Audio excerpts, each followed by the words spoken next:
This is an immense challenge for human beings in all relationships that sometimes goes unrealized. This is a chakra talk kind of slide.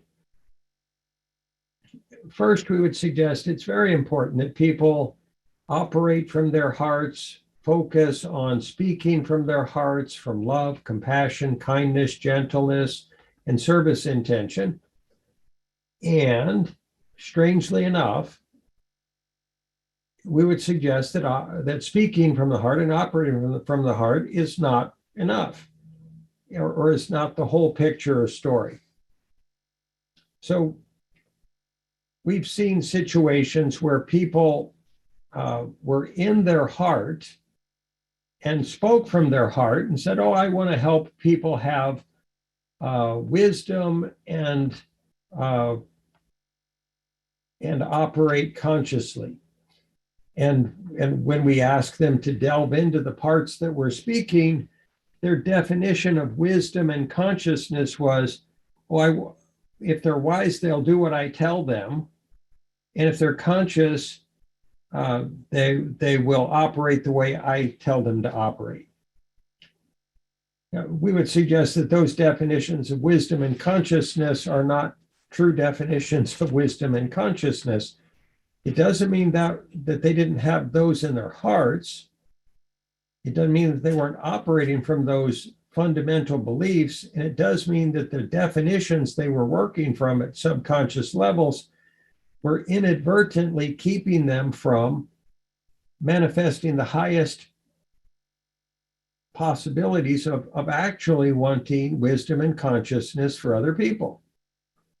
And that is the lower chakral dynamics that operate at the first, second, and third chakra level of our systems below the heart. So those chakras are always sending signals. They can be fear signals, anxiety signals, worry, judgmental signals, anger signals, even hatred signals upward through the chakras. And those energies domino effect into the heart chakra from the subconscious levels of the root chakra, or even from past lives. So that dynamic of effect on the function of the heart chakra, which it doesn't make your heart not good or anything like that. It just means that there can be ripple effects of fear, tribalism, judgmentalness, victim, perpetrator, rescuer dynamics, etc., that influence the function of the heart chakra on an ongoing basis, and they can be transcended if you choose to, and it's worth doing that. So we would suggest that if one chooses to operate only from their heart and to stay in their heart in a very conscious way, they're going to get better results, unequivocally. We would also suggest that if we resolve the lower chakral patterns or karmas or beliefs or reactive tendencies or projective tendencies, that we won't get drawn out of our heart into subconscious narratives or vantage points of misinterpretation or victim disempowered states, and that can have a much steadier process of life, a much steadier quality of relationship, a much steadier dynamic of conscious capacity to love, feel compassion, and to serve all of those that we love and all of humanity.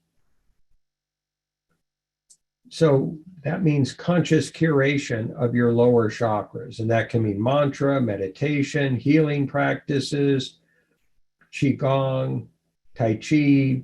These all move those energies, and mindfulness, meditation. There's prayer, of course. There are many, many different ways to help resolve those dynamics that can trigger us out of love and into anger, fear, stress, hurt, woundedness, victim interpretations, or projections of perpetratorhood in the world.